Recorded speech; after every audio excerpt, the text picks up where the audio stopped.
Love is blind to the flame. That's why I look up, never hide behind the skies in the rain. Promises cooked up, exercising won't deny you the pain. That's why I look for ways to find whatever lies in the rain. Cause shit changed. I don't blame my father for lamping. I believe that helped. What I'm trying to grow is just still trying to grow as myself. So understand it when I'm stranded, taking chances. Know I need that. Full flat on my back, who's just relax and keep your seat back.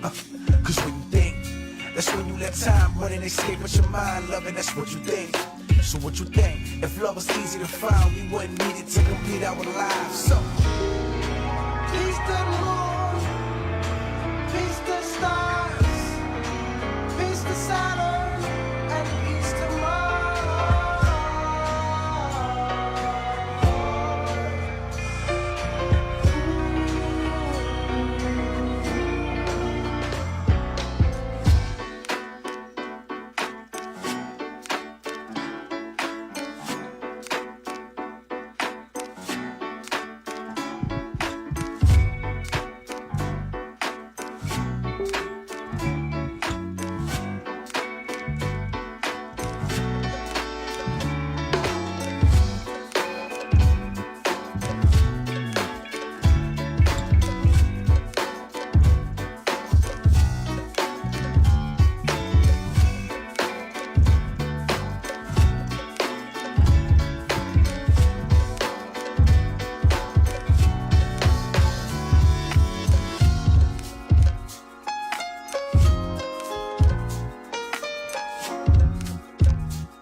All right, everybody, we are back on this Friday edition of the Leadership Blend with the host, Ricardo D. Rice, and my correspondents, Simone Cherie. And Kyle Andrew. All right, so when we left, we were talking about this whole Facebook debacle, and are we done? Are we moving on? I think we can. Like, since we're talking about social media, we could talk about the Chinese social credit score, which is right now kind of an experiment in action, but it's supposed to be fully rolled out in 2020, because it's kind of the same idea of, like, you know, what people are able to see or not see, and, you know, your opinion on me of it just shocked me this morning. Everything I say shocks you. I don't know what that's about. You just because you can be kind of inconsistent sometimes with where you fall. I don't have to And have every one time view. I think I have you pegged down, you know, you surprise Because I'm a me. It's unicorn. great. I don't know how many times I tell you I'm a unicorn. You're never going to get me down. Like, I have different ideologies. I mean, I consider myself a journalist. So I go where the facts go. So the facts go here, and I think I had a epiphany on Monday when I was on the other side and you were over here, and I was like, wow, I have freer thoughts than what I normally, constrain myself to. So this is your fault. Oh, is that what it is? This is your fault. So, Let me give some background here, and I kind of want to see where people fall. So China's social credit system is due to be launched fully in 2020. The goal of the new sort of credit system is to rate people's trustworthiness and honesty. So the system is a series of data and artificial intelligence enabled processes that compute an individual's behavior. So it considers your online purchasing, your obedience to traffic laws. It does include traditional credit score quotients like timely payments, whether or not you're married, etc. But it's also your choice of friends. So it's an aggregate of social media activity, legal activity, buying habits, those sorts of things. The Economist estimated that 1.35 billion Chinese citizens will all be subject to the system again by 2020. People with high scores will enjoy better social privileges, presumably better economic benefits. Lower scores, on the other hand, could get you blacklisted from accessing certain services such as flights or train travel. Those are just two examples. The Chinese government have not officially announced how the system will work, including, and probably most importantly, how the algorithm will be amassed and how the different qualities will weigh against each other. What will become more important? They haven't announced that. I personally would not expect them to announce that. But I thought this was really repulsive. Mm-hmm. Like, it reminds me of everything that we think about when we consider China and China's lack of respect for individual rights and privacy and, the paternalism of how the government kind of decides what you should and should not be able to access. The Bill of Rights we all enjoy, free speech, which we all enjoy, those aren't Chinese values. So to me, the idea of like a social credit system, especially one that includes social media activity, is really, really scary because it's just being designed for people to use. So whether or not someone wants to, be friends with you or hire you or rent out a room to you, we have like credit scores here, but you have to have someone's permission to run that sort of a background check. And if you don't, you can be found culpable. Over there, this social credit system is publicly available, like literally publicly available, as easy as a click away. So anyone can see it. Anyone you meet will know what that score is. And I think that's kind of disturbing. I mean, I don't. I feel like. Please explain how. I'm dying for people to hear how. I feel like your credit score pretty much does most of that now. Without a good credit score, you can't get credit cards. You can't rent a car. You get into a place where you can't even get a decent job without a decent credit score. So I feel like that dictates it now. I mean, you're just having little small spaces to get by without a decent credit score. But honestly, I think it would give people more leverage if you had other variables that factor in outside of just a credit score. Because now I can be penalized for stuff that's on my credit from when I was 19 that I may not have the money or the resources to remove. Because it's just sitting there. Like, I think at one time it used to go off 7 years. I think it fell off. It's supposed to be 7 years, I think. No, that's not the case anymore. Because I know there's stuff still on my credit that's still there. And it's been over 7 years. So I just think it gives you now, the way they have it designed, this is China. So for all intents and purposes, the way they're going to do it is probably going to be off the meter. But I think they're onto something that gives you more credibility outside of just, the way you pay your bills or so on and so forth. Because I'm almost 40, and I'm just learning a lot of things about credit, like what goes on it. Because the things that we hold near and dear don't even go in your credit report. I was going to say two other factors to consider. Again, this is about whether or not you're trustworthy. That's what the social credit score is supposed to do. So it also considers, like, do you volunteer? How many hours do you volunteer? Do you give to charity? There are a lot of qualitative factors here that they're also looking at. Which I think are good things to look at. Like, Kyle, what do you think? I think it's invasive. I don't think that you should judge somebody or socially rate somebody's trustworthiness based off what they buy online. They do it with a credit score. Like, they basically say you don't pay your bills. Based off what you What purchase you buy online. online. You're buying habits. Y'all picking out one variable. It's a whole thing of variables. Y'all picking out certain ones. Your string of friends. Yeah. Don't we do that anyway when we look at your social media? That's true. I mean, I have some friends who I'm not proud of the things that they've done, but they're still my friends. Kyle has friends he's not proud of, FYI. Clearly. They can't help that. I'm not shaming anybody. I'm just saying that my friends don't necessarily reflect all of me. And here's the thing, it's publicly available. So it's very different when you're looking for a job and you're giving that company the right to evaluate you because you really want to work there. But this is publicly available, meaning your neighbor, like everyone has access to a number. Now. No, we don't. Yes, we do. How? When I interview interns, and Kyle knows this because I told them when Again, you're looking for a that's job. the only thing I don't do. That's not what I'm talking about. I'm not talking about the employer, employee, or prospective employee. I'm talking about everyone knows. I know yours, you know his, he knows his. I know that guy's, I know that. It's publicly available for everyone. It doesn't matter if you're like looking for something or not. Your social media is publicly accessible to everybody. So what's the difference? There's no rating system that groups that in about how honest or trustworthy you are. Like, that's very presumable. How is somebody going to have like a 99 on honesty and trustworthiness based on data? Like, you don't know that until it's tested. That's or how are you going to call someone a 20 based on, you don't volunteer.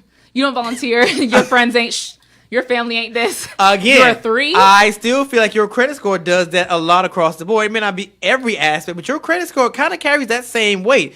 Your credit score, in essence, tells potential people that you're trying to add to your circle or utilize their products and services, that you are not trustworthy because clearly you have a history of not paying your bills on time. But only when I'm trying to live somewhere or I'm trying to buy a car. That's what you're going to spend half your time doing, acquiring stuff. Not when I'm trying to go out for drinks with a person.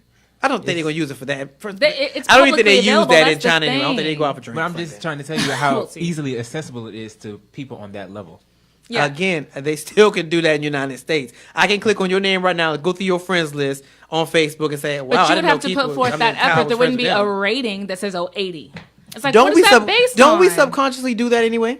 We're going to judge Kyle Keep based it off his friends and his subconscious. friends list. Keep it Subconsciously, though. subconscious. See, so that's what it boils down to. That's really what it boils down to. Absolutely, because you first of all, whoever rates this person or whatever system rates this person at 80, their ex could be like, no, they a 3. You know what I mean? Or your mom is going to say, my baby's 100. I mean, it's We subjective do that now. information. It's If you were to subjective. come in here, if I'd have known you before you married Patrice, I would have went Patricia, through her, yeah. Patricia. I'd have went through her Facebook, like, You be like, But why you here's like the her? Because thing. she friends with such and such and such, and This is a they ain't worth number. cuss. This is just a number. This is not a number with an explanation of, well, this is. No, it's just a number. Like your credit score. Yeah, a number, which is why it's like, okay, how are you? But this is grading you as a person. Your credit You score as a does the person. same no, thing. it does not. It doesn't say, do you volunteer? It doesn't say. It doesn't say any That's of what, that. and that's my Do you point. have Those are decent better. friends? Those are better. Look. Those are better it for would paint some a better folks. picture. Those are better for some folks. It'd be better for a lot of folks. That paints I a don't better know. picture of me if you actually I do it as a Now, whole. Kyle says he got ain't friends. It would be terrible for Kyle. Kyle has bigger problems, clearly. No, I'm just saying, as far as volunteering, I think that would make people volunteer for the wrong reasons. Being a humanitarian is supposed to be something that you just do just because. Now people are going to do it so they can have higher ratings. Well, actually, that's not a bad thing because most of these nonprofits are in dire needs of volunteers. So that's how we can get you in the door. To do it though, they're doing it because they feel like they have to. Yeah, to that's be not socially honest or accepted. trustworthy. Who cares? That's The that's point is not they'll do trustworthy. it. They might do it and fall in love with The it. score is honesty. Personally, I think It's we're an picking honesty the score. lesser of two evils. It's the lesser of two evils. If people start volunteering, I don't care what your intention is. The fact that you're coming and showing up faithfully to feed homeless people, But that is I'm okay with But that. that is the opposite of the score's purpose, which is supposedly to judge how honest you are and to give you a score for your honesty and trustworthiness. I So still it is think the your credit score does exact that. opposite of the point if I'm doing fake stuff to amp my score. It's the opposite of honest. Literally. It is lying. It Let me is ask you a deceitful. question, because you work in a nonprofit sector just like I have. Yeah. They're all in dire needs of volunteers, correct? Mm-hmm. So does it really matter? Everybody that It doesn't volunteers matter now, to the nonprofit. people who are volunteering now are probably out there for the right reason. They bring cameras and equipment to show that they feeding the hungry. Don't talk about my volunteers aren't like that. Well, we A. ain't talking about just B, you don't have volunteers. B, I don't support the idea that you should be giving. I don't think you can, first of all. I don't think you can score someone on honesty accurately. I just don't think you can do that. Like, there's no amount of data you can pull to really prove this person's honest. You don't really know someone's honest unless they're tested. People can pass lie detector tests. You know what I mean? Like someone's heart rate, people complain about that. Like, that's not accurate. I just have a fast heart rate and sweaty palms, and they think that the detector is broken. So you can't judge somebody's honesty. I don't think we should be trying to judge somebody's honesty, especially if you're considering like their friends, which they can't control their friends or their family. Well, at the end of the day, everybody's going to find some way to score people. That's just what it is, because there has to be this have and have-nots thing that every country does, including America. There's the have and the have-nots now. We fighting about this every week. So they're going to find something to grade you on. My thing is, at least with more variables, I have an opportunity to be more than just my credit score, which in America, your credit score carries a lot of weight. Yeah. A lot of and weight. some people think that's totally fine because they're like, why can't you pay your bills? You know? I mean, some people do feel like it's perfectly acceptable that your credit score bars you or enables you to have certain things. Which actually, that's a good segue to our latest casualty in the bankruptcy debacle. So I was extremely. I think I was doing something when I got this message about this particular article. So apparently, the USA Gymnastics filed for bankruptcy protection Wednesday afternoon, and you have the backstory on why they did that. Yeah, so USA Gymnastics, again, it's the sports national governing body, filed for Chapter 11 bankruptcy. They oversee the U.S. Olympic gymnastics program and dozens of other training programs that are across the country. Basically, they said they're in the process of, quote, reorganization. But essentially, it's because they're following years of abuse scandals and allegations that the group was found guilty of ignoring. Cases were covered up of widespread sex abuse by Larry Nasser, who was the doctor, or I guess overseeing physician of our gymnasts. So on Wednesday night filing, they estimated that their debt is in excess of $6.5 million just based on all of these allegations. And that's to cover all of the payouts for the dozens of women that he abused over a decades-long career. There was a recent settlement between him and Michigan State where he worked for years as a team doctor, and it cost the school more than $500 million. So basically, it's expensive to go to court. It's expensive to defend yourself in court. And, I mean, this guy's allegations are across the country by several different gymnasts, and they just can't pay for it anymore. Also, the international community of like different Olympics groups have kind of disavowed or distanced themselves from the U.S. because of this too. So, I mean, casualty is questionable. Like, they may not. This may be like, chickens coming home to roost type of a thing. I mean, I don't know. This always puts me on, as somebody who's raising twins.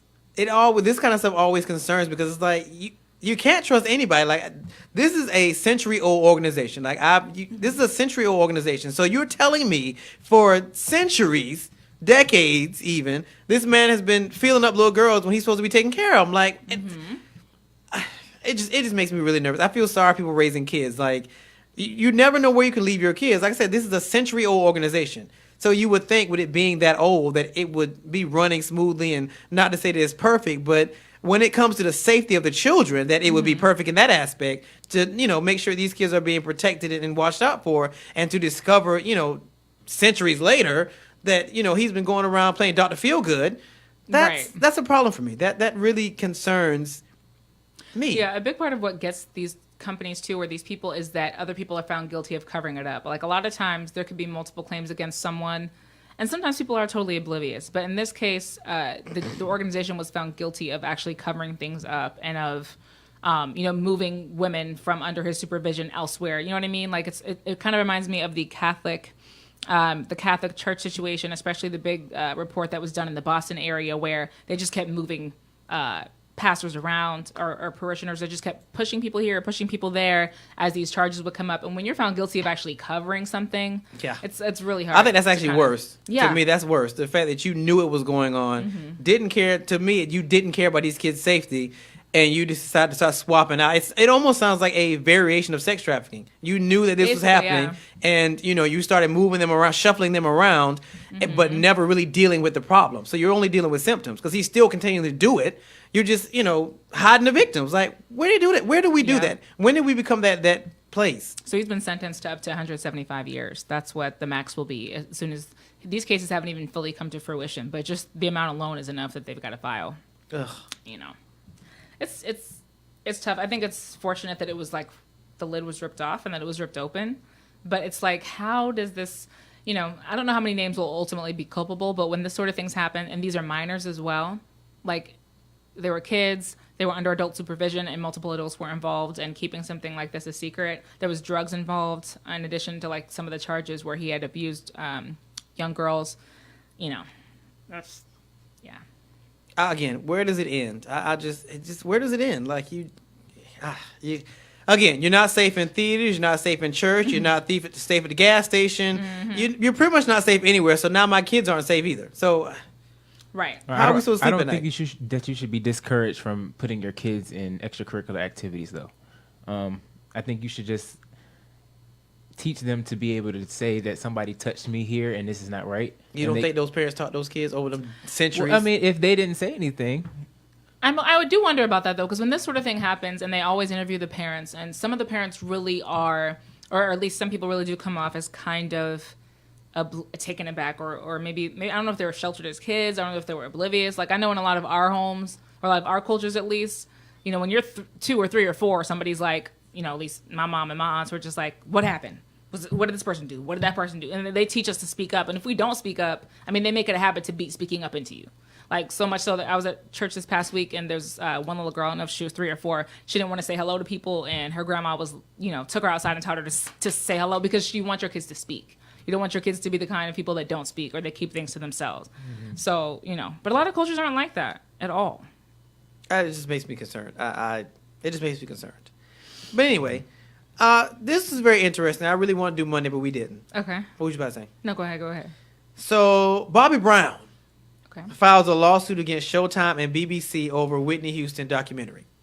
So, apparently he's suing them for the documentary Whitney Cannot Be Me.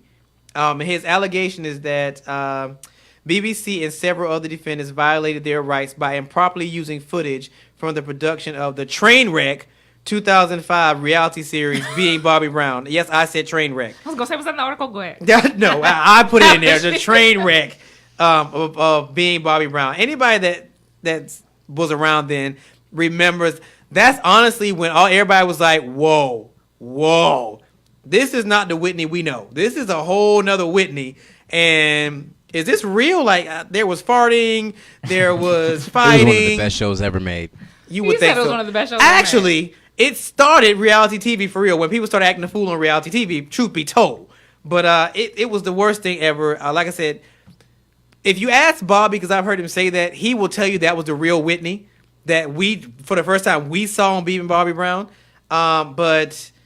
yeah, that it wasn't good. But The lawsuit, which is filed in U.S. District Court's New York Southern District, is asking for $2 million from the defendants, Passion Pictures, Tracy Baker Simmons, Wanda Shelley, B2 Entertainment, and Simmons Shelley Entertainment, as well as Showtime and the BBC. So what he's saying is that him and his late daughter, Bobby Christina, were in more than 30 minutes of the segments they used, and they never signed waivers. Right. So they never got the right to use that in that documentary. Do you think this is about Bobby Brown, though, and, him maintaining his maybe just lifestyle and income? Because he sued about his late daughter's biopic, too. He sued, I think, TV One. Like, do you think this is about the preservation of their images or do you think this is, income? I mean, honestly, like I said, being Bobby Brown was such a train wreck. I mean, it's already been kind of tarnished at this point. Like, anybody that saw the show, any perception you had of either one of them kind of changed. It was just like, wow, y'all really do this kind of stuff. I mean, you respect it because then you're like, wow, y'all are real people, but then it's like, wow, y'all are really real people. Like, seriously. Like, I remember there was one episode where they went camping, and it was interesting. Yeah. I mean, I think that Bobby Brown's caught in a hard place. You've lost your ex-wife, or was she a wife? I think she might have was a wife. I don't think they were divorced. Eventually. Yeah. You lost your wife, and you lost your daughter not even too far from each other. Right. And you're still here, and you're still going. I mean, I think he's gotten married again and has another child, but you lost, and they wasn't just a loss for us because we loved the both of them as well. It was a greater hit to you, to lose Whitney, okay, but then you lose Bobby Christina as well, and she was the love child of those two for years. So I think it's hard. But when I think about that, I think about Eddie Levert. Eddie Levert had 3 sons, and he's buried all 3 of his sons. And Eddie's old, so the thought of you having to bury Sean, Gerald, and I forgot the other one's name, and you're still here, I can't imagine what that feels like. And you're still doing what they love to do. You're still doing music. You're still traveling with the OJs.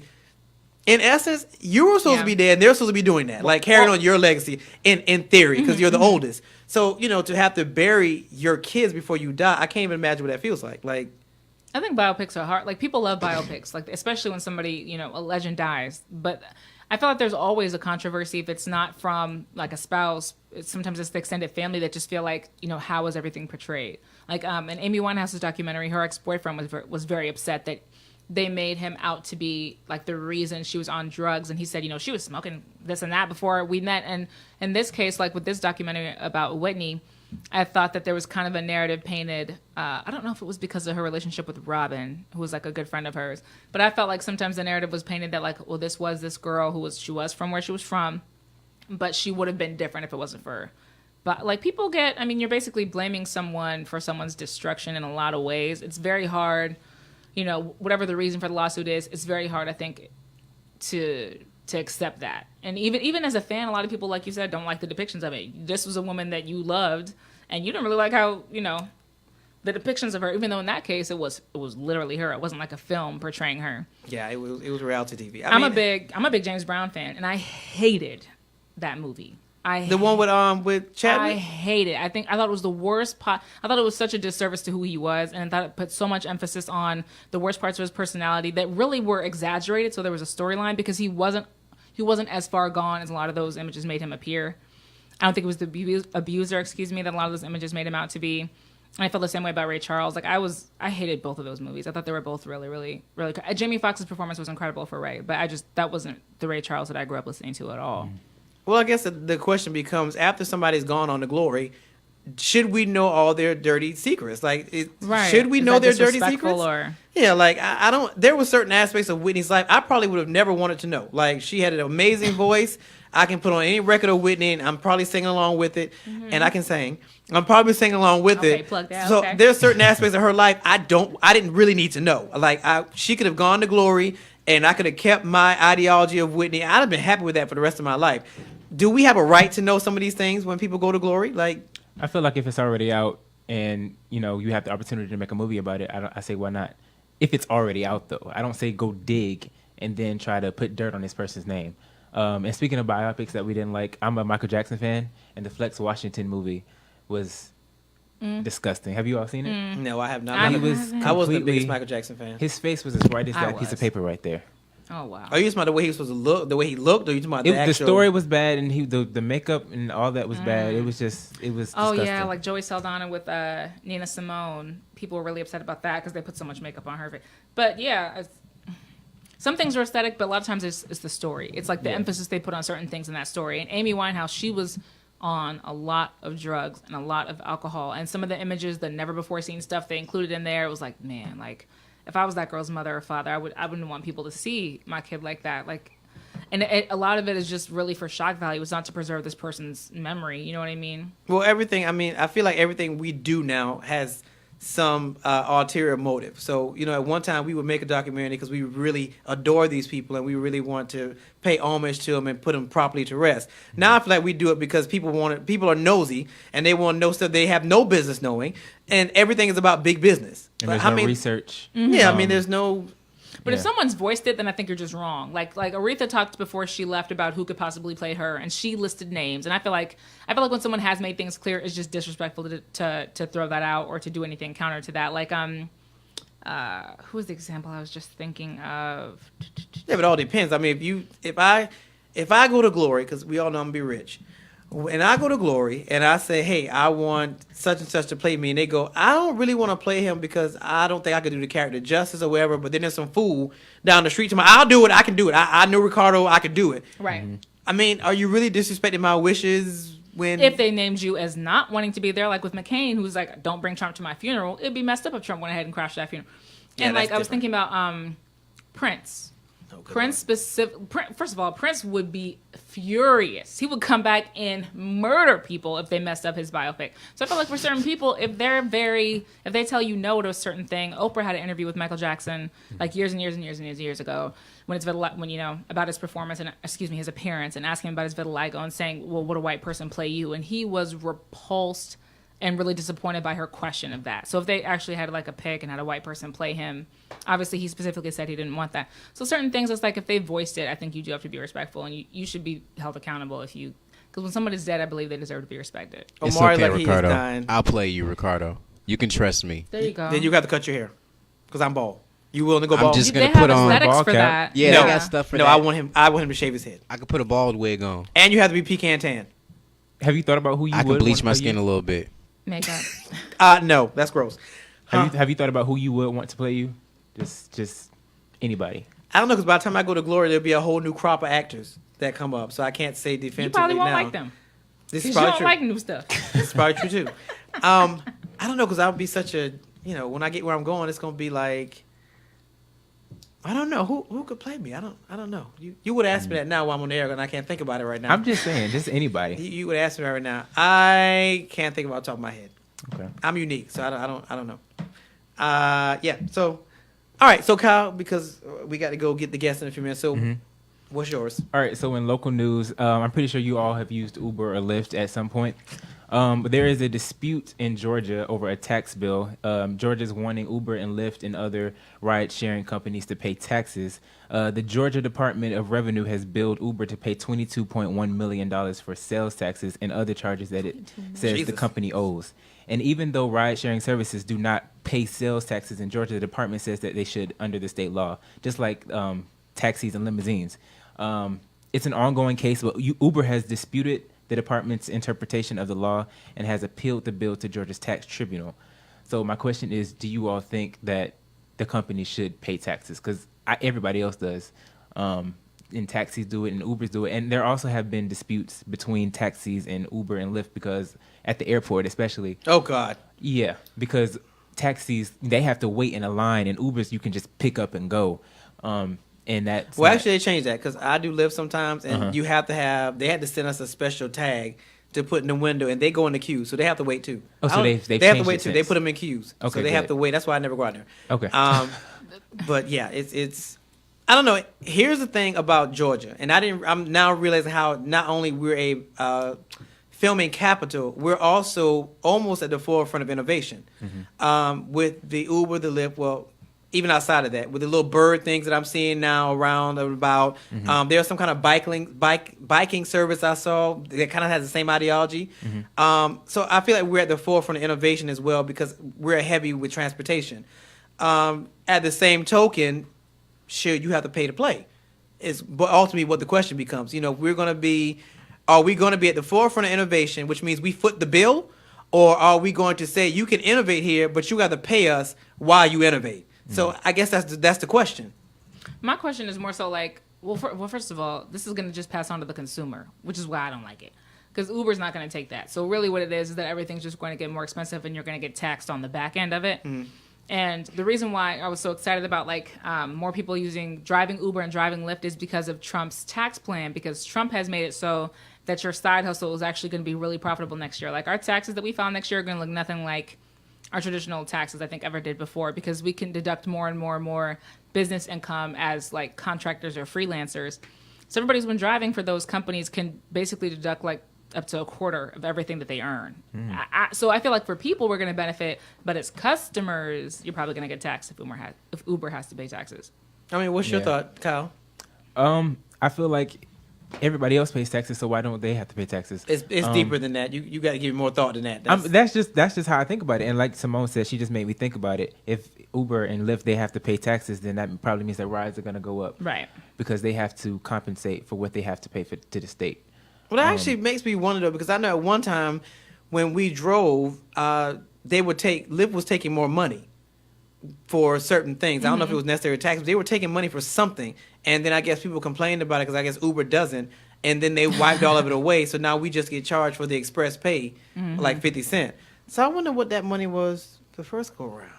I mean, it's hard to, when you got services like that side by side, you know, people are going to be, I'm going to go drive over here. I'm just going to go drive over there. I mean, you know what I mean? So you kind of got to get rid of it. If they both agree to go ahead and just start taxing the consumers, then, I mean, we'd probably just be stuck with more expensive rides. Do y'all think that would affect their business, though? Because people are used to such low costs for rides. So if they see like a $5 increase just to go 10 minutes down the road. I don't think it'd be that high. They would make it, Hopefully. that it would end up being like pennies or nickels. Yeah, okay. That eventually add up. I don't know. Because they wouldn't price this stuff out of the market. If that's the case, people start using taxis again. It's like, well, if I'm going to pay this much to go on an Uber or Lyft, I might as well ride a taxi. I mean, they'd have to be careful about how they did it, but I promise you, they would do it. They would find a way to, you know, because they're already working with a membership plan now where it's like you subscribe to Uber. Oh, really? And they're trying to roll it out to where you pay. They've already done it in a couple of cities. You pay per month or whatever instead of having to pay per ride. So, I mean, it could end up being that situation where they put everybody on a plan. So now you got to pick a plan. And that's be an easy way to get some, increases. Can you still use it without people. the plan? Because I don't use Uber, but they haven't rolled it out yet. But that's up to them. Like it may start out as optional. You can pay per ride or pay on a plan. But eventually, especially if they keep taking hits like this, they may put everybody on a plan and then you can't use it. Capitalism messes up everything. Oh, please. This is about the broke state. This is about the broke state to me. I guess. Georgia being cheap and trying to pinch pennies anywhere it can. Uber and Lyft are services that create more jobs, or really they create mobility, economic mobility. People don't have to have a car and pay for car insurance and actually buy a car if they can use something like Uber or Lyft to get wherever they need to go. It's an enabler. Like it promotes commerce. So the fact that the state, and they do pay, it's just the difference between sales taxes and other taxes. So as an Uber driver, you still have to pay taxes. You know what I mean? The state's just cheap. The states are cheap and broke, and they're always trying to find ways to suck the life out of business. That's my pro-business rant on that. On that note, we're going to take our second break. And when we come back, we're going to have our guest, Tony Blackburn, come in and talk about his organization. So stick around, The Leadership Blend, with your host, Ricardo D. Rice.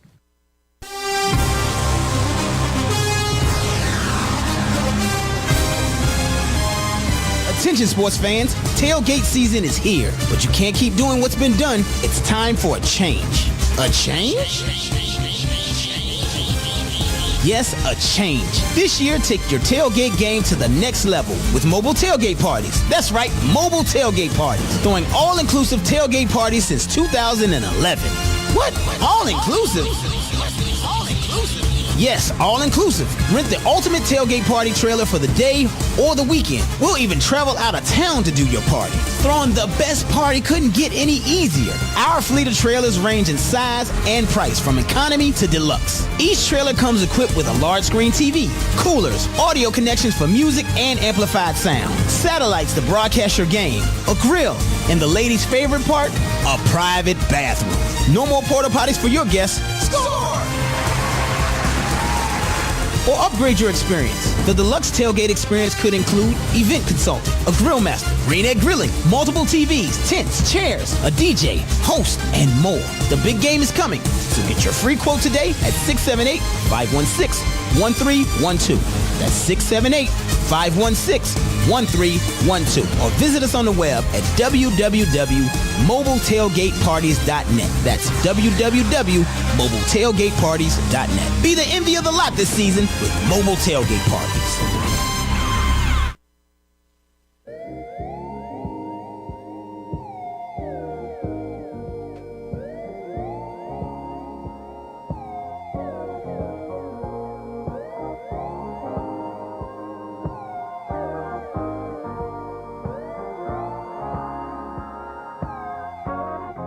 I was born a water baby, swimming with these times, the grooves that turn the gray to sunshine. 'Cause I will live through days that break me, swimming with these times, the grooves that turn the gray to sunshine. I'm still trying to write the story as I see it. The trouble is when I say it, they don't believe it. They reckon I only say it, but I don't mean it. I'm trying to tell them I only say it if I can feel it. Cause money's tight, maybe tighter than it was before. I'm helping out on a mortgage I really can't afford. Family breaking north, I cover the trips abroad. Shaking, I'm making another loss on another tour. But what I done it for? To see my mother in the sun abroad. I run in the trouble that was coming for. My little brother got the hunger for. All the exact same pain that makes the rain in my stomach pour. So let me paint it broader. This for any dude who's got a daughter, living off lines like your papa taught her. Ain't got no time to be coming for you. Go with the flow with this, run the water.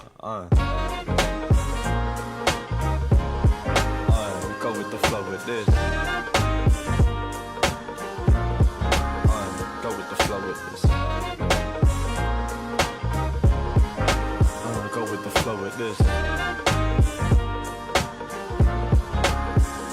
Don't you worry, two leaves won't grow the same, and people might forget your name. Doesn't matter if they do. Don't you hurry, when the hot coffee pours will stain, and when the Uber left you in the rain, the time will come around to you. Despite the stress of spending so much time alone, 'cause this geography is keeping me at home when I don't know the way to go. I move with the flow of this running water, this running water. 'Cause I was born a water baby, swimming with these times, the grooves that turn the gray to sunshine.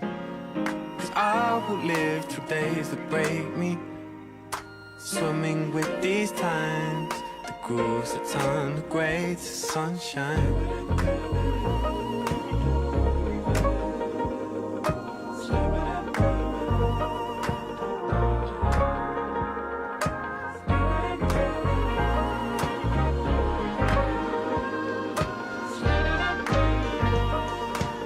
Go with the flow with this, run the water.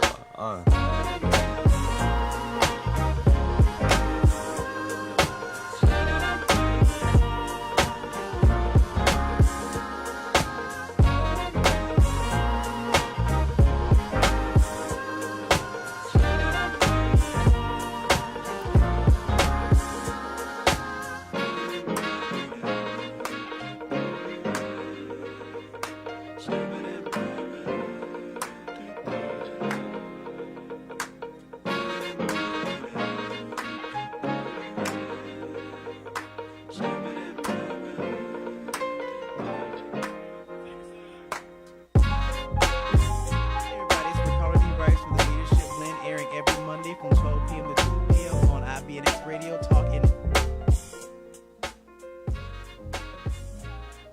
All right, everybody, we are back on this Friday edition of the Leadership Blend with your host, Ricardo D. Rice, and my correspondents, Kyle Andrew. And Simone Cherie. All right, so what were we talking about before we left? I don't remember. What were we talking about? We were getting into biopics and someone's death and their legacy and what's appropriate and what's not. That kind Okay. of thing. Yeah. All right, so we're done with that. All right, so now we have our special guest, our guest of the day in the studio. So I'm going to let them introduce themselves. I am Tony Blackburn with Hands Out for the Homeless. Drew Harwood, hands out for the homeless VP. All right, so I'm gonna do it before he does, because Tony's been whining all morning about the fact that his wife Tracy, shouts out to Tracy, put him in a suit, and he's been. So go. I want you to share that, because I feel like you should share that. So go ahead and share the story. All right, so for those of you that don't know me clearly, I'm a shorts and a t-shirt kind of guy. I wear flip-flops all the time, and my wife Tracy just said, no, you're going to wear a suit, and I've gained weight, and so I go digging through my suits, and believe it or not, this suit was actually a hand-me-down from a former employer that died in a racing accident. Really? Yeah. So it's a more of in memorial of him, and it fits now. You look sharp. Well, thank you. Good. Thank you. I like the tie. It looks Yeah. like the Grinch Stole Christmas-ish. Yeah. So all the shirts that I had, only one of them would fit, and it was black, and which really doesn't match this color. And Tracy said, "Go buy a shirt." So she doesn't. By the way, Tracy, I spent $109 on shirts. Just saying. Yeah, that might be the rub. That could be the wife, rub. happy life, though. I don't know if she meant that, but that could be the rub. Yeah. All right, so tell us about your organization. All right. So Hands Out for the Homeless actually just started. Probably almost 5 years ago. Drew was going through a divorce at the time, and he felt lost. You know, when you're married, you become one, and then when you go through a divorce, you kind of lose that oneness that you had. Your hobbies are what your hobbies were with your spouse. You've lost who you were. So Drew and I talked, and I tried to help him through his time. And one of the things he said was, I'd kind of like to do something to help the homeless. Go to a soup line or something, and so we started talking, and he grabbed some friends, I grabbed some friends, and it was just more of a friend thing. We created a Facebook group page and let people start volunteering to join us going downtown. We'd carry clothes, things like that, and it grew from there. And then Tracy and I, when we got married, she said, it's amazing the service work that you're already doing. Let's try and open it up so that more people could put in some money instead of shirts, things like that, or shoes or whatever.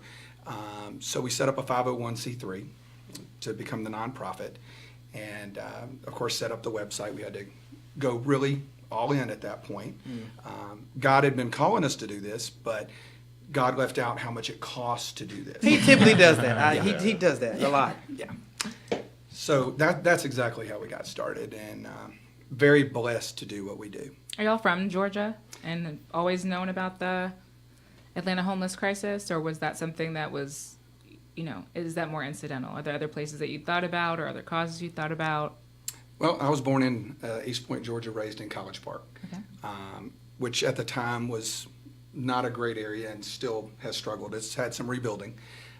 So I'd seen a lot of people struggling, and then when Drew had mentioned it, I would see people on the corner, or I'd go to an event downtown and I would see some people laying. I didn't realize the scope of the homeless problem, and how it's much bigger than what you even see. Not just because they're not on the street at the moment and they're in a shelter. The definition of homelessness. My wife's a principal for an elementary school, and you have transient homeless. Right. Somebody that lives in a hotel, for example. They don't live in their own home. They're living with a family member. That's considered homeless under, the regulations. And there's about 13,000 homeless people in Georgia right now, which blew us away when we really started digging into it. We're going downtown and we're helping 30 to 100 people, and then you find out there's 13,000. It gets a little overwhelming. What can you do? Yeah. And that's when our church kind of partnered with us as well. So what exactly do you guys do? Like y'all, Erica was here and she gives out like bags that have like washcloths, toothbrushes, and stuff. So what exactly do you guys do? Well, we do toiletry handouts where we put everything from hand soap to shampoo to every little thing you wouldn't even think of. And we also have a trailer that's full of clothes. It's kind of like a mobile clothing store that will pull the carts out and let them walk through and just take whatever they want.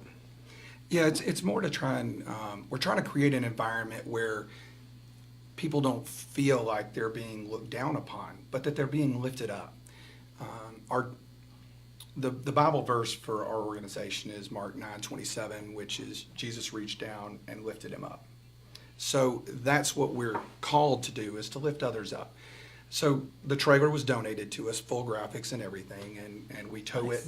Yeah, we tow it to different. God's truly blessed us with this organization, and so we'll do different events. We'll partner with other organizations that do shower trailers or whatever, and our trailer is a mobile clothes closet, and it's a shopping experience. We roll out the clothes hanging by size, and they get to go shop for what they want, and it's such a blessing because people come up and they're like, "Here, let me give you a few dollars." They try Wow. and pay us for the clothing. Wow. And we're like, no.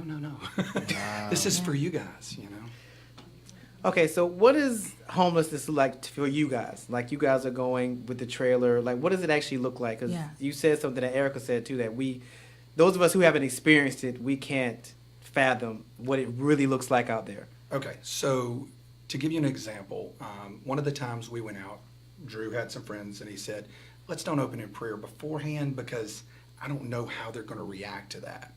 And I said, that's fine. God will show up and show out, always does. We get downtown, we're handing out clothes at this point. I can't remember if we had food that day. We And had some chili that day. homeless guy walks up and he said, do you guys mind if I pray over you?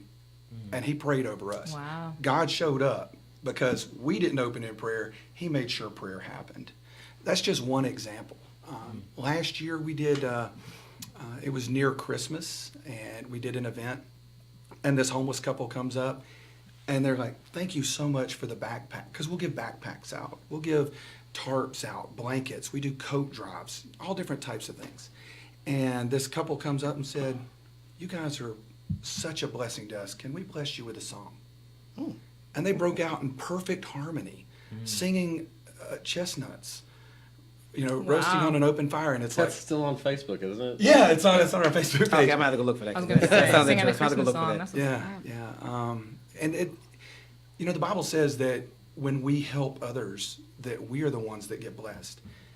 And homelessness for us was, oh, look, I'm privileged for whatever reason. Oh, look, they need something. Here's $5. Here's a meal. Here's some clothing. Thinking that at that point, when we first started doing it, it was like, well, I'm just trying to help somebody that is in a bad situation. Now it's, wow, these people, this is their lifestyle. Some of them choose it. Some of them are because they have drug addictions, mental illnesses, things like that. But some of them, it's just their lifestyle, and they are happy with what they've got, and we develop relationships with them. If you go to our Facebook page, you'll see Marvin that blessed us with a poem. He walked up, we were doing a major outreach with food and everything, and he came up toward the end, and he dressed nice, wearing a cross. He said, do you mind if I share a poem with you? And you always give them time, because that's what you're there for, right? He breaks into this 5-minute poem that is just amazing and such a blessing. And I said, we're about to wrap up in prayer. Do you mind sharing? And I mean, people were crying. It's so good. And then another homeless organization that we partner with, it's Hope Through Soap. Jason Winter does showers and things like that. Said, I met that guy a year earlier, and here's where he did a poem for me. Oh, wow. And he shared his video. Wow. And that video, you could tell Marvin was in his first stages of homelessness, because it was about how he had neglected his kids and wrapped himself up in drugs. It was you could feel his pain. And then to see the one that now, when you see it, it's about the kingdom and what God has done for him. And it is true that the less someone has, the closer they are to God. And so it is such a blessing just being out there with them for us. Wow. By the way, definitely check that out. But we typically don't make a big deal, take a lot of pictures, videos. I heard y'all talking about that earlier. That's one of the things that Drew feels some kind of way about social media, clearly, so he well, decided no, to throw that in there. We've had people come up to us and say, "We're so glad that you don't have a film crew here." The homeless folks, they're like, sometimes I'll see it going on, I don't want to get involved, I don't walk up to it. But you guys, y'all are not out here to take pictures to show your family what you're doing. You're helping out. You're helping us out, and we appreciate that. So we typically, when we have a little tailgate, we'll be like, put your phones away, put your cameras away. Even though we want to fly the drone by. Yeah. We're still no. That's a good you still can do point. that. Nobody really be paying attention. You can fly a drone over and get You a couple of would. headshots. You would notice. Yeah. I like a good photo op if I need to. But like Drew said, I mean, the scriptures actually say, you know, what you do with your left hand, be careful to not let your right know. And there's so many organizations out there, and it's such a fine line for us because we need to be able to promote what we're doing so that people want to donate and continue to help us do what we're doing. But we don't want the people that we're helping thinking that we're doing it just to make us look better. This right. is true. I've heard that very frequently because nonprofits, especially like when you're talking about marketing or you're talking about fundraising or even just kind of awareness, oftentimes what really moves people to care about a cause or to give it to a cause, maybe even just awareness, is the images of specific people and what they're going through and seeing a name to a face and you know, rather than just driving past someone, but on the same lens of that, there's someone who's also, you know, who kind of dignity or their image or even their story can now be twisted in any number of ways. And especially like an aggregate, when there's groups full of people, it's very touchy, and not just legally, but it's very touchy about like what it looks like to do that. So I can really see how that could feel, especially for the both of you, very, very difficult. I don't know if you cure that with consent or if there is a cure to that, but I mean, in terms of people who do care about the causes, what do you think is something that would be helpful? Because I'd like to know from the perspective of people who are homeless, what some of their biggest challenges are or ideas are or opinions are. Do you know what I mean? And there's so many different walks of life and different ages and different reasons. And Yeah. When we're downtown, we talk to them. You know, obviously, it's about developing relationships. And when we first go down and go to feed them, sometimes they're not hungry because they just got fed by somebody else that's doing a drive-by. Okay. A drive-by is where somebody cooks food at home and they just want to help. And they come and they're like, here you go, and they hand out some food. To-go boxes. Yeah, to-go boxes. And so, you know, sometimes they're not hungry, but we're always providing the clothing but when we are giving them something, typically they're like, do you have this? Or it would really be nice if, and a lot of times it's clean underwear, clean socks, some things that we take for granted. I was about to say, that stuff we would not even think about. It was like, you're hungry, you probably need a coat, but socks and underwear. And they'll actually take used socks and poke holes in them and use them as gloves. So Seriously? Yeah. yeah, I can imagine. They layer up, you know, because I mean it's cold out there. Yeah, and hygiene products and stuff, I'm sure. Mm-hmm. And, you know, we get a lot of donations for clothing. So a lot of times women are the ones that are more willing to donate clothing. Men, you know, I hold on to a shirt 15, 20 years. Yeah, I don't. You know, it still fits, and if it doesn't, I do that Superman fat boy stretch, and it fits. And Tracy hates that. Sorry, I brought that up again, Tracy. But women will donate, so you end up with more women's clothing or children's clothing. So we're actually located in McDonough, which is Henry County, Georgia, and we are part of an organization. Our church is Turning Point Church in McDonough, and we have Compassion to Action, which is our church group. And what we do is we teach people what the Bible says about we're all compassionate in some way or another. But what can you do to bring it to action? And Simone, that's more of what you were talking about. Mm-hmm. So how can people really help? Women are more willing to give clothing. What we really need is volunteers. We need extra money because even though we're a nonprofit where people can donate and get tax write-offs, for us, we still put not just our time, talent, and resources in it, we're putting our money into it too. Right. There's a lot of nonprofit organizations where, and you can look at the list, there's lists out there that'll say this organization is 65% administrative cost, for example. So you give $100, $65 is going to them running the organization. For us, it's 97% of what you give is used to go right back to the homeless. We don't draw salaries in our organization at all. That 3% would cover fuel if we actually had the hands out card with us at the time. Otherwise, we're just putting our own fuel in We it. typically don't have it with us. True story. So what would really help is the financial side. And the reason why is we need to be able to put together not just small donations where we put together the packets that you had talked about,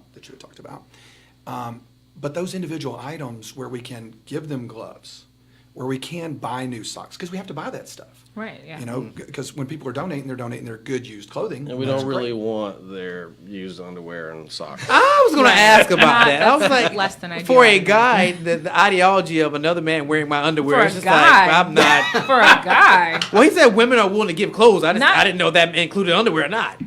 Believe it or not, we get all kind of donations, and we're very grateful for them. But from time to time, we do get used underwear donated, used socks donated. We've had some used women's bathing suits. If we open a thrift store, which is ultimately what we're wanting to do down the line, so we can take that, convert that into financial resources that great. we can use to buy the additional items that we need.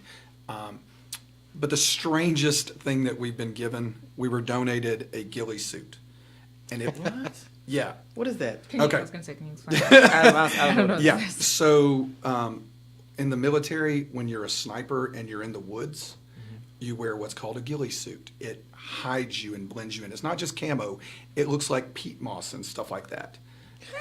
Why would somebody? Well, I was gonna say, why would somebody have that, and why would they want to donate it? That's the better question. So either they were donating it so we could sell it, or they Thought it was a blanket. or a homeless person could really be incognito. Which, I mean, you I don't don't know, I think you suppose. want to blend it with the bridge. That's funny. I thought the craziest thing we got was the bathroom. Squatty potty. No, the toilet seat. The Bathroom, like cloth. toilet cover? Right. We got the top cover, the seat Oh, cover, yeah, the yeah. floor. Interesting. I'm like, yeah, well, But not the toilet. That's I'm interesting. like, y'all do realize they are homeless. I don't know where they're gonna. Yeah. and for the homeless, they need things like the moist towelettes. Right. Baby wipes, so that they can do the outside showers when, someone doesn't have a shower trailer available for Right. them. I have a quick question. I don't know if we have to, but I wanted to ask your opinion in aggregate, because you're both spiritual people. I'm very curious about, I mean, there's verses regarding whether or not the poor will always be among us.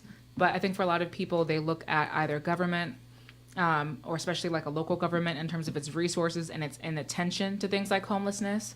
Like we've talked about, I think we talked on Monday's show about how so many shelters are for women and children, but not for men. That's a very clear or very easy sort of government oversight. Like, okay, consider their population and consider the fact that people would have nowhere to go. People have talked about mental illness and like lack of resources for the mentally ill as a cause of homelessness.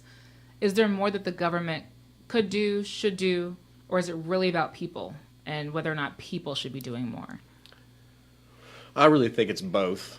I think the government could be doing better, but I think a lot of us, like you were saying, we are born into this life. We don't really see things that bad. I mean, when we go out there, we'll see one or two, and then they just start coming out of everywhere. And you don't see that when you're driving past them. You just don't understand it. I mean, it doesn't matter unless you've lived there or been there. You don't know. And I think all of us should do, and that's why we really started this nonprofit, is so we could give people an avenue to be able to do this sort of thing for people, help out, because it really is, it's good for you to do this sort of thing. And there really is no answer, because the homeless will always be among us. But we can help out where we can, make their lives more comfortable, and maybe help somebody out of that situation. We've had some people talk to us about, I just got in this situation, I'm looking for, help on this, and we've never really had anybody come back and say I got out or anything like that, but we hope that that's the case. Right. And Simone, to kind of add on to that, a lot of people turn to government as the answer for everything, and this is where it gets a little political. The government is not the solution. The solution is the people. Compassion comes from people, not from an entity. And the government is an entity in itself. Sure, it's made up of people, but their perspective a lot of times is not the reality. Right. So can government take our tax dollars and provide more shelters? Sure. Could they provide better resources? A lot of mental illness, it can be triggered from an addiction. You can take something that does cause that imbalance, So there's a lot of things that we could do on the educational side and trying to help break the cycles of addiction. But the real answer lies in people. And you're right, spiritual people, absolutely. My answer is the church, not just because I'm spiritual, but because if more people did what Jesus said to do, there wouldn't be as many homeless people or addicted people or pregnant teenagers, et cetera, that we have, that we have today. And those like early pregnancies, those trigger the working poor. And the Right. working poor can become the transient homeless at that point. So it is a mixture, but to me, the government's not the answer. It's just people. And it's about, like I said, compassionate action, which we do teach, by the way, saying that the Bible does teach that there's always going to be poor among us, because you can burn out trying to help people, going out there too much, giving too much. It's like nothing's really happening. But if you focus on the one blessing that you were able to give, it's okay that, so people worry about giving money at the intersection, right? That person could be somebody that's making $300 a day cash, tax-free, and then they're driving their Mercedes home. It could be, but it's not up to us to make that decision or Right. judgment. They're there asking, and if we have it, we should help in some way. It doesn't mean we have to give them cash. We can give them food. We can give them advice. We could pray with them. There's a lot of things we can do. My question is, did I miss Pastor Tony? Did I miss that somewhere? Because Yeah. you seem like to have this seems more like a life's work versus just a nonprofit. So I went through the spiritual gifts and talents test at church, and it said that I Gotta get you every time. Yeah, it said that I am pastoral, and I said, no, there's something wrong here. I need to retake the test. And Ibsen Bank said, Tony, it doesn't mean that you're going to be a pastor, but it means that, getting up on the podium, but it means that you are to help others. And he said it is a good one. So what role does your spirituality play in all this? Because it seems to be really interconnected, which I very rarely see with nonprofits. Usually it's just, I want to do the work. Yours seems very heavily connected to your spirituality. How does that play out? So my dad worked for Delta, and I was, like I said, privileged. And now I see how much of a spoiled brat I was.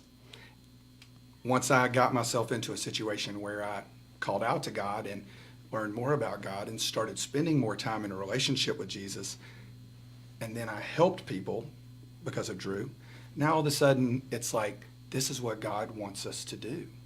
And so I feel it, I believe it. So you're right, I'm not a pastor now, but I love helping and praying for people. But we were really pushing on this question with all the people that we've had who, about how much churches should do or could do. Like, this is a question we were really pushing on, and I've heard lots of different perspectives about it, and there's a lot of churches in the Atlanta and metro Atlanta area, period. But I don't know, I kind of wonder, when people say, well, why don't churches do this or why don't churches do that? I think some of the first ladies were talking about, some of the church's biggest illnesses are just the critics, but that's kind of an interesting question, I think, to pose. You know what I mean? Not just for the church. I mean, for people too. I think just for individuals, but it's a great point. It depends on the church. There's a lot of great churches out there that, like our church, for example, that 10% of the tithe that comes in goes back out to the community, local, nationally, and internationally. So it really depends on what the focus of the church is and what the calling of the church is. I personally believe that we are called to help other people. If we could go back to, say, the 50s, when, the neighborhood raised the child. right. We didn't count on the government. We didn't count on the school. It was the parent, and if Right. it wasn't my child, it was the next door neighbor's child. I still parented that child back Right. then. Yeah. And so we lost that, and I think that was it was a great downfall for America, because right now it's just a cycle of getting worse.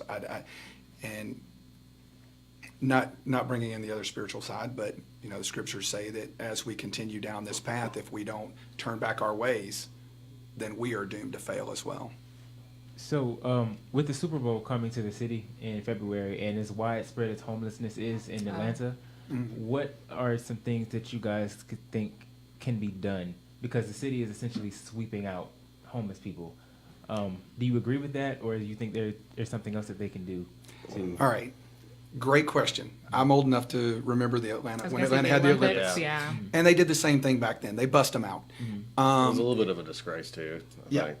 Yeah, it's presenting a side of us that is not real. Exactly. Atlanta was so beautiful, so clean. They even Right. sandblasted the medians going down the interstate. I mean, it was amazingly Lots beautiful. of cities, Yeah, and then we bust out the homeless. Well, the real the reality is every city has homelessness.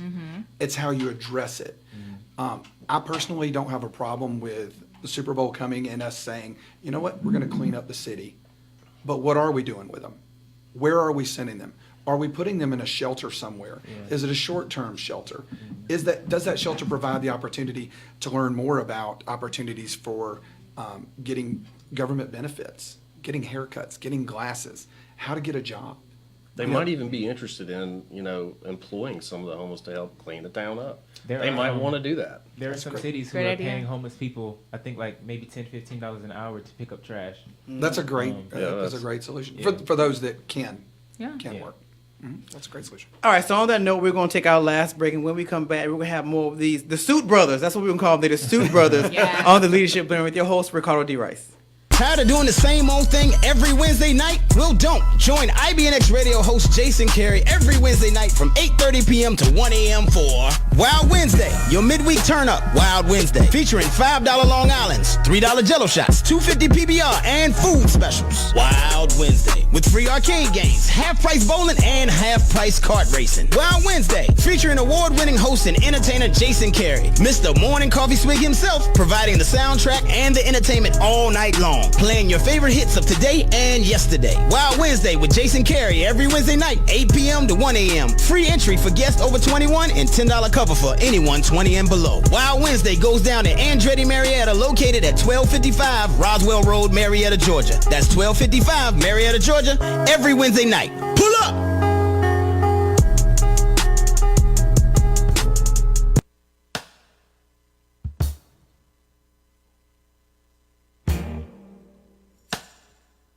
I don't stand in line, I don't pay for clubs for that, yeah.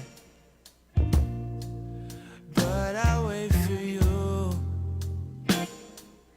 I don't like to drink, I don't like to think for that, oh.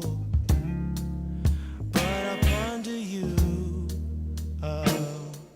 I'm bending it over, you're my four-leaf clover. I'm so in love, so in love.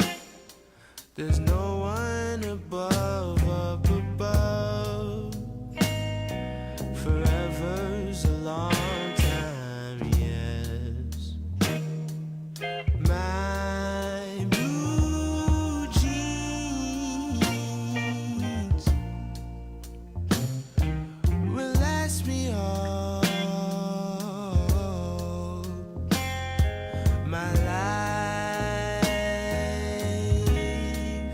oh yes. So should we?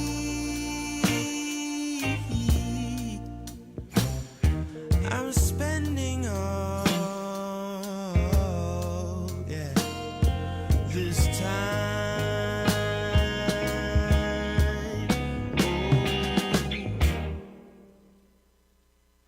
met you at the shop, sun was getting hot, I'm lonely, yeah. I'm in the city on my own. Never would've thought you'd be the one, I got a homie. But that's the way it goes. I'm reaching Nirvana. Goodbye, sweet Rwanda. High school was never for me. Yeah, I say let it be, let it be. Forever's a long time. Yeah, my blue jeans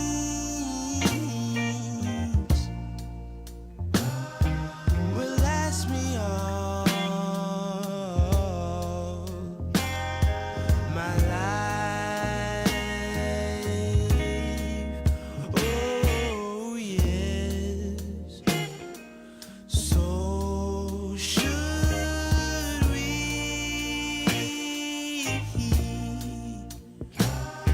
I'm spending all this time. Hey everybody, it's Ricardo D. Rice from the Leadership Blend, and you're listening to IBNX Radio.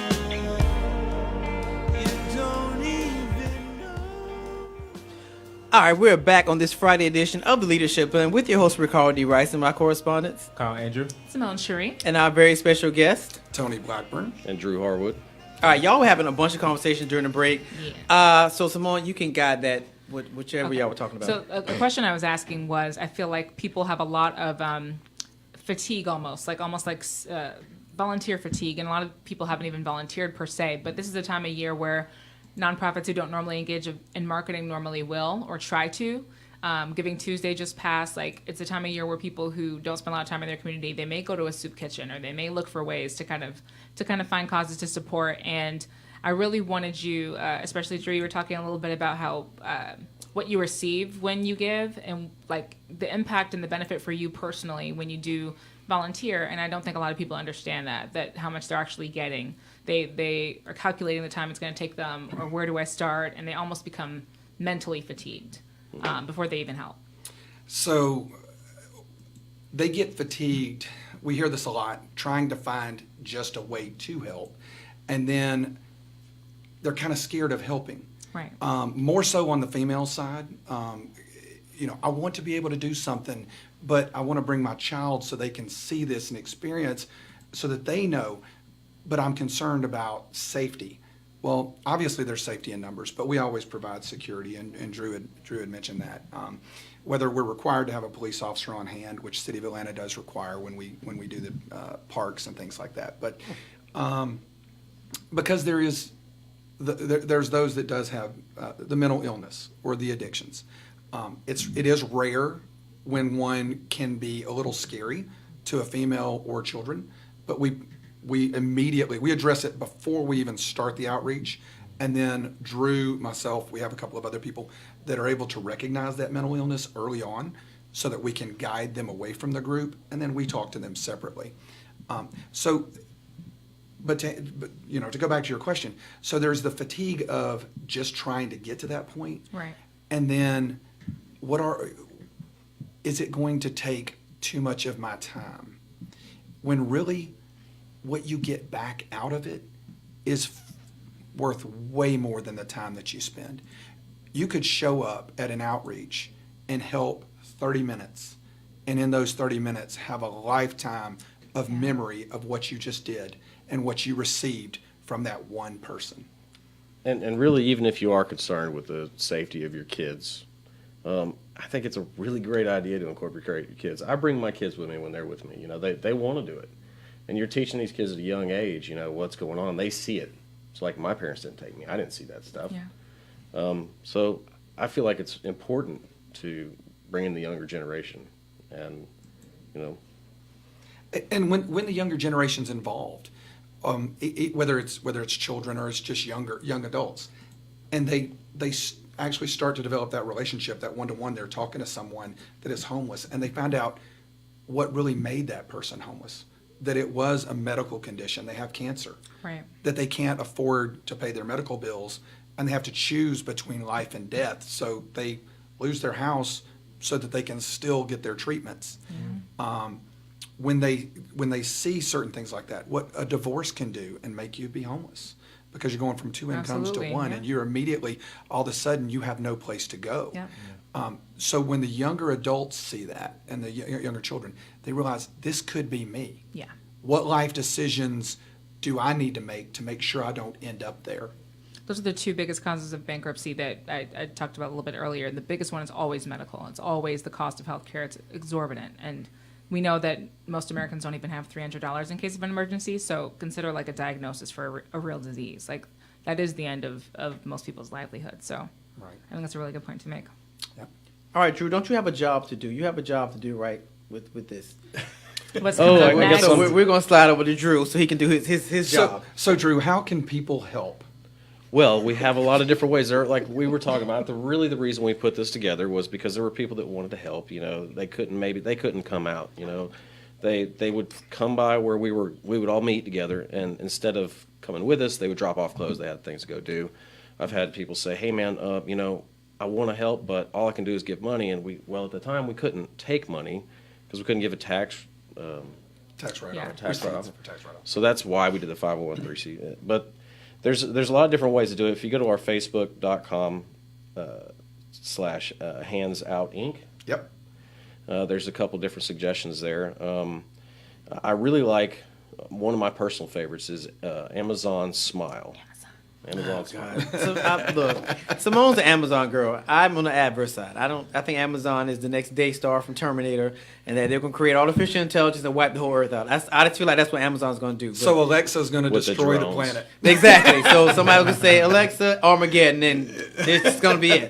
Shout out That's to my Jeff perspective. Bezos, but go ahead. Oh my I think you're Amazon. So, what you're doing is everybody, well, I don't know about everybody, but most everybody I know shops on Amazon for everything. Amazon donates in your name to the organization you choose. If you don't want to help Hands Out, there's other organizations you can choose. I don't remember the percentage, but like we were talking about, there's a check every quarter. But you know what? That's money that we didn't have. It's 0.5%, and the check goes out when it reaches $100 or every quarter. So basically, if you're shopping Amazon, it's so simple. You're going to be buying anyway. It doesn't cost you anything extra. You just go to smile.amazon.com and you select Hands Out for the Homeless or whatever organization. If it's some cedar tree that you want to donate to, believe me, there are tree nonprofits out there. My daughter donates to one. So, shout out to Amanda and her trees. So anyway, go ahead, Drew. Anyways, handsoutforthehomeless.com is our website. You can also go to handsoutinc.com or handsoutorg.org because we realize handsoutforthehomeless.com is kind of a long thing to put in there. Sure. A little bit. But we do have ways to donate. You can, donate with a credit card. There's an address you can send a check to, or like I said, my favorite one's Amazon Smile. Because And we also everybody have does it. PayPal set up. Yeah. Okay. Yeah, if you go to the website, what really helps us the most is even if it's a $10 donation, and you go to the website, you can actually select through PayPal to do a recurring donation. $10 a month's nothing. Right. And for $15 a month, we can literally feed a homeless person 3, 4, 5 times, depending on how big of an outreach we're doing, on the volumes that we're buying. Funny story, God always gets me. Tracy wanted to feed the homeless on this one outreach, and I said, honey, I just want to focus on the clothing today. I really do not want to feed. And she said, no, spaghetti's easy. We'll do spaghetti. I said, no, I don't even want to take spaghetti. I just want to give clothing this time. And we walk into the grocery store to get some stuff. And, in Publix, when you go in, they'll have what's on sale, right? I am not kidding. It was 2 big old things, racks, full of nothing but spaghetti on sale, buy one, get one free. Wow. Oh, wow. I said, Yep. God got me again. Wow. So we took a ton of spaghetti and fed the homeless that time. And Tracy's like, told you so. All that being said, our organization does tend to help out with clothes for the most part. That's where we started, and that's where we're driven. We do appreciate any type of clothing donations. Depending on the location, I'll go pick it up. Maybe he will. You can meet with us at some of our events, bring it with you. And what we have left over, because typically we're dealing with men on the streets, but the women's clothes, we will occasionally go to battered shelters and just dump so many clothes on their step. They're just like, what am I going to do with all this stuff? And we'll go to a bunch of them. Yeah. What else I love about Hands Out is that it's local too. You know what I mean? And it's like there are a lot of causes that can kind of catch our eyes and stuff. And I do think, statistically speaking, it's weird. Most people, they say in surveys, usually give because they want to, because the cause is important. But most of the giving is still December. And December is, the year before the tax write-off. So, you asked me, I think, several months ago, the best thing that's come out of the Trump administration. And I've always said it's the changes to the tax law and tax reform, because charitable giving, you can take advantage of that no matter what. And especially, we were talking about freelancer exceptions recently. The threshold is still there that you can give to charity and that it's going to be significant for you. You can write it off of your taxes. And this is a month where most people tend to do it, but give locally if you can. Like, help your actual neighbors or the people that, if you want to have an impact, and people always feel like, how do I have an impact? Or they're worried that they don't, then don't give to a national organization where, the impact of it won't even trickle down within your, field of view. And my 2 cents. And that's a great point. There are a lot of great national organizations out there, but if you're going to give nationally, there are lists that you can look up to find out what the true administrative cost is of that organization. Charity Navigators is one of those too. Yeah. Where if you want to do a little bit of research, see what charities are quote unquote rated, but really kind of what their expense breakdown is, or yeah, it's useful. I want the name. How did y'all come up with the name? Because I was like, this is so. I would have never thought of this. So I think I did that, didn't I? yeah. Hands out. I know Yeah. there's a He story. was like, we I'm got to the- come up with a name. We got to come up with a name. I'm And I the was marketing like, guy. Yeah, handsoutforthehomeless.com. He's like, that's too long. I was like, too late. And so I looked at it and I was like, okay, I could come up with a logo for that. So that's where the hands and the heart, the hands out for the homeless. And of course, we got, the trailer got donated to us with all the graphics on it. And it's just, okay, so it's beautiful. Handsoutforthehomeless.com is too long, Drew. And so we had our little meeting, and Tracy. I stuck to my guns. Yeah, he stuck to his guns, and the people that are on the board are Tracy, myself, and Drew. And Drew and Tracy went against me, and so everything is still handsoutforthehomeless.com.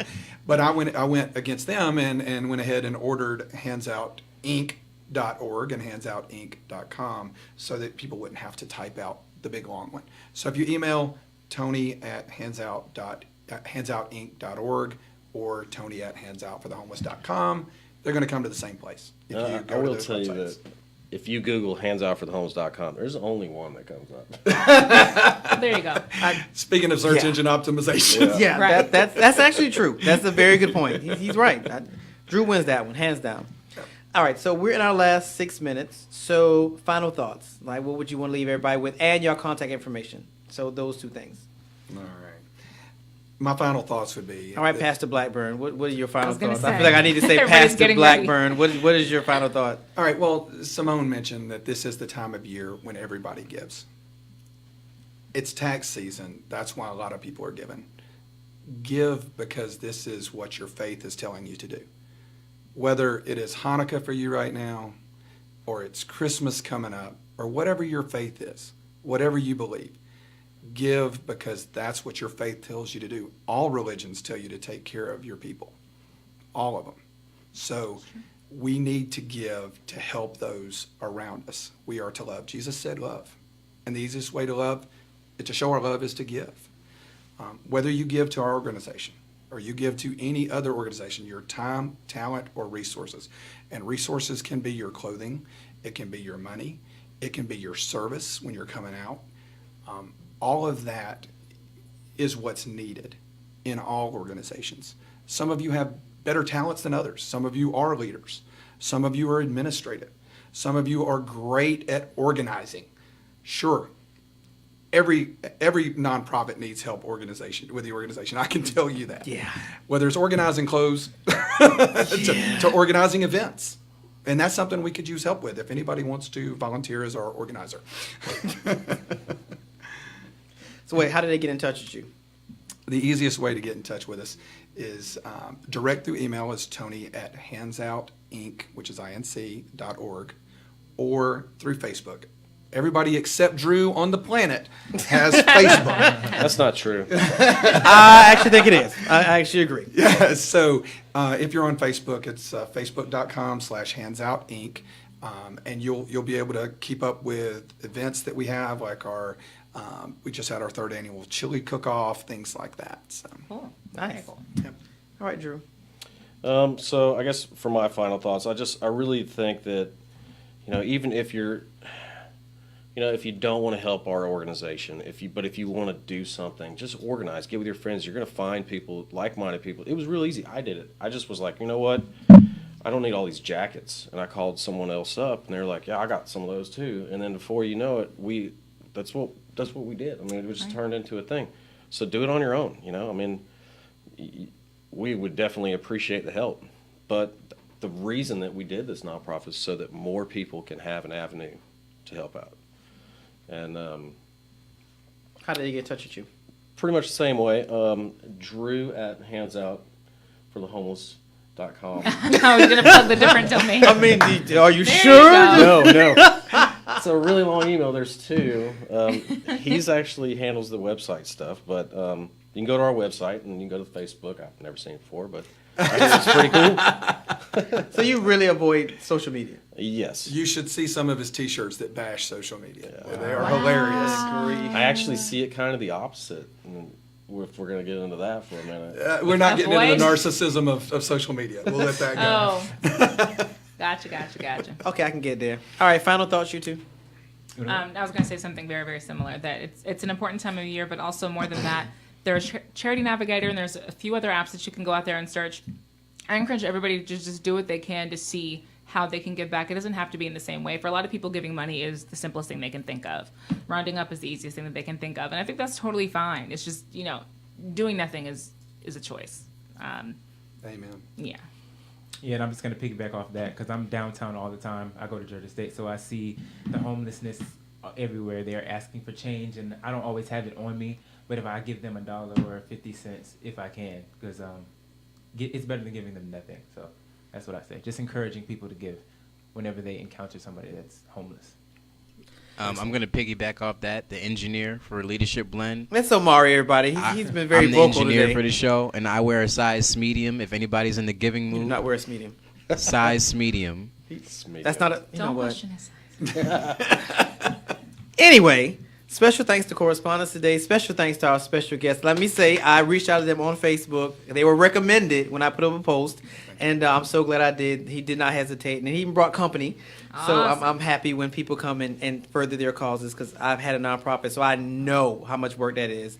God bless you. You're doing God's work. You're definitely doing God's work. All right, a couple of things. On Monday, my best friend of 20 years, Roosevelt Bowles, an international gospel artist, will be here to talk about the industry, the gospel industry, what that looks like. On Monday at 3:30, episode 2 of my TV show on the Now Network, the Leadership Blend TV edition, airs at 3:30 on the Now Network. And for any other questions or ideologies or whatever, go to ricecommunity.com, Rice with a W, so WRICE community.com.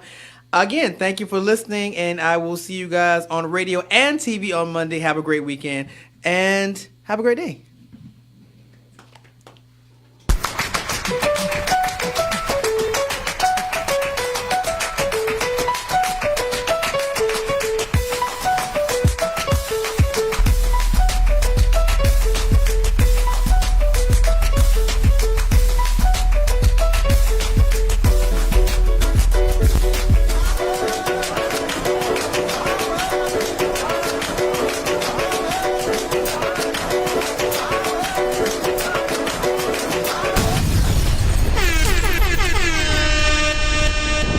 IBNX Radio.